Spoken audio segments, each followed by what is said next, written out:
تفسیر ضیاء القرآن 14واں پارہ۔ بسم اللہ الرحمن الرحیم۔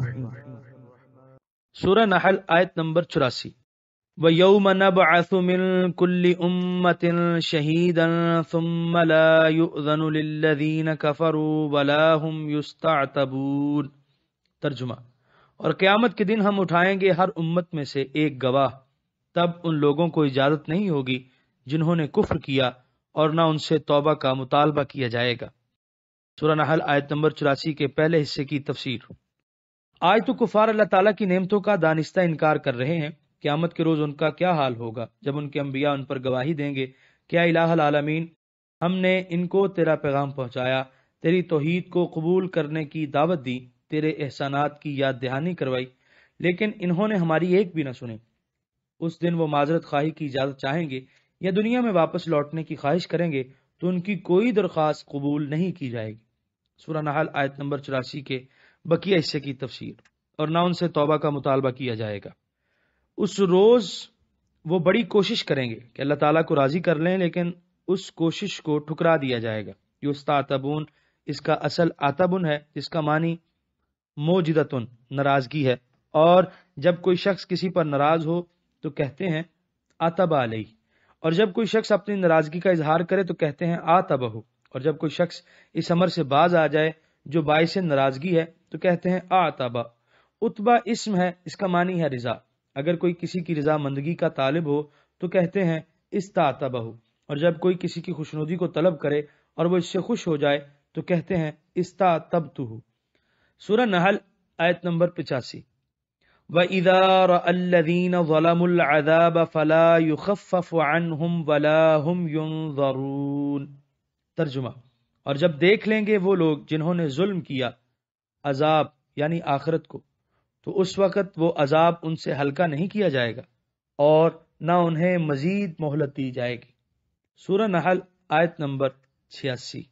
وَإِذَا رَأَى الَّذِينَ أَشْرَكُوا شُرَكَاءَهُمْ قَالُوا رَبَّنَا هَؤُلَاءِ شُرَكَاؤُنَا الَّذِينَ كُنَّا نَدْعُو مِن دُونِكَ فَأَلْقَوْا إِلَيْهِمُ الْقَوْلَ إِنَّكُمْ لَكَاذِبُونَ۔ ترجمہ: اور جب دیکھیں گے مشرک اپنے ٹھہرائے ہوئے شریکوں کو تو بول اٹھیں گے، اے ہمارے رب، یہ ہیں ہمارے بنائے ہوئے شریک جنہیں ہم پوجا کرتے تھے تجھے چھوڑ کر۔ تو وہ شریک انہیں جواب دیں گے، یقیناً تم جھوٹ بول رہے ہو۔ سورہ نحل آیت نمبر 86 کی تفسیر۔ روز محشر مشرکین اپنے آپ کو بری و ذمہ اور بے گناہ ثابت کرنے کے لیے سارا الزام اپنے معبودوں پر لگائیں گے کہ اے الہ العالمین، یہ وہ ہیں جن کو ہم تیرا شریک بناتے تھے، تجھے چھوڑ کر ان کی پوجا کیا کرتے تھے۔ اللہ تعالیٰ ان بتوں کی قوت گویائی عطا کرے گا اور وہ ان کی تردید کریں گے کہ انہوں نے خود ہی ہمیں گھڑا اور خود ہی ہمیں تیرا شریک بنایا، خود ہی ہماری عبادت میں لگ گئے۔ ہم نے انہیں کب کہا تھا کہ وہ تیری عبادت کو چھوڑ کر ہماری پوجا شروع کر دیں؟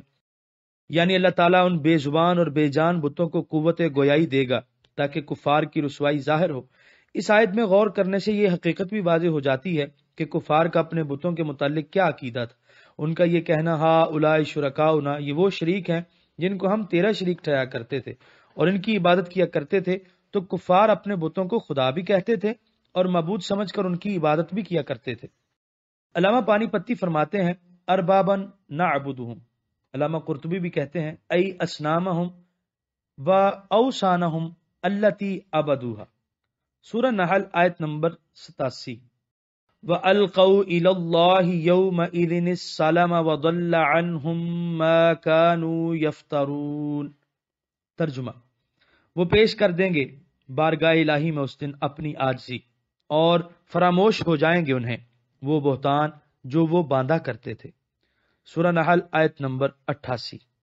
الذین کفروا وصدوا عن سبیل اللہ زدناہم عذابا فوق العذاب بما كانوا یفسدون۔ ترجمہ: جن لوگوں نے کفر کیا اور دوسروں کو روکا اللہ تعالیٰ کی راہ سے، ہم نے بڑھا دیا اور عذاب ان کے پہلے عذاب پر، اس وجہ سے کہ وہ فتنہ و فساد برپا کیا کرتے تھے۔ سورہ نحل آیت نمبر 88 کی تفسیر۔ انہیں دوہرا عذاب ملے گا، اپنی گمراہی کا بھی اور جن کو انہوں نے ہدایت قبول کرنے سے روکا ان کے گناہوں کا وبال بھی انہی پر ہوگا۔ سورہ نحل آیت نمبر 89۔ وَيَوْمَ نَبْعَثُ فِي كُلِّ أُمَّةٍ شَهِيدًا عَلَيْهِمْ مِنْ أَنفُسِهِمْ وَجِئْنَا بِكَ شَهِيدًا عَلَى هَؤُلَاءِ وَنَزَّلْنَا عَلَيْكَ الْكِتَابَ تِبْيَانًا لِكُلِّ شَيْءٍ وَهُدًى وَرَحْمَةً وَبُشْرَى لِلْمُسْلِمِينَ۔ ترجمہ: اور وہ دن بڑا ہولناک ہوگا جب ہم اٹھائیں گے ہر امت سے ایک گواہ ان پر انہی میں سے، اور ہم لے آئیں گے آپ کو بطور گواہ ان سب پر، اور ہم نے اتاری ہے آپ پر یہ کتاب، اس میں تفصیلی بیان ہے ہر چیز کا، اور یہ سراپا ہدایت و رحمت ہے، اور یہ مژدہ ہے مسلمانوں کے لیے۔ سورہ نحل آیت نمبر 89 کی تفسیر۔ ہؤلاء مشار الی امت مصطفیٰ صلی اللہ علیہ وسلم ہے، یعنی حضور صلی اللہ علیہ وسلم اپنی امت پر گواہی دیں گے، اور اس کی وجہ یہ ہے کہ حضور صلی اللہ علیہ وسلم نے فرمایا حیاتی خیر لکم، یعنی میری زندگی بھی تمہارے لیے بہتر ہے، اور میرا یہاں سے انتقال کر جانا بھی تمہارے لیے بہتر ہے۔ تمہارے اعمال میرے سامنے پیش کیے جاتے ہیں، اگر تمہاری کسی نیکی کو دیکھتا ہوں تو اللہ تعالیٰ کی حمد کرتا ہوں، اور جب تمہارے کسی گناہ کو دیکھتا ہوں تو تمہارے لیے استغفار کرتا ہوں۔ سورہ بقرہ آیت 143۔ یکون الرسول علیکم شہیدہ کی جو تفسیر حضرت شاہ عبد العزیز نے فرمائی ہے وہ پیش نظر رہے۔ آپ لکھتے ہیں کہ یعنی تمہارا رسول تم پر گواہی دے گا، کیونکہ وہ جانتے ہیں اپنے نبوت کے نور سے اپنے دین کے ہر ماننے والے کے رتبے کو، کہ میرے دین میں اس کا کیا درجہ ہے اور اس کے ایمان کی حقیقت کیا ہے، اور وہ کون سا پردہ ہے جس سے اس کی ترقی رکی ہوئی ہے۔ بس وہ تمہارے گناہوں کو پہچانتے ہیں، تمہارے ایمان کے درجوں کو، تمہارے نیک اور بد سارے اعمال کو، اور تمہارے اخلاص اور ایمان کو بھی خوب پہچانتے ہیں۔ مزید وضاحت کے لیے سورہ نساء کی آیت 41 کا حاشیہ ملاحظہ ہو۔ یہاں پر 14ویں پارے کا 18واں رکوع مکمل ہوا، اور یہاں پر 14ویں پارے کا 3 پاؤ مکمل ہوا۔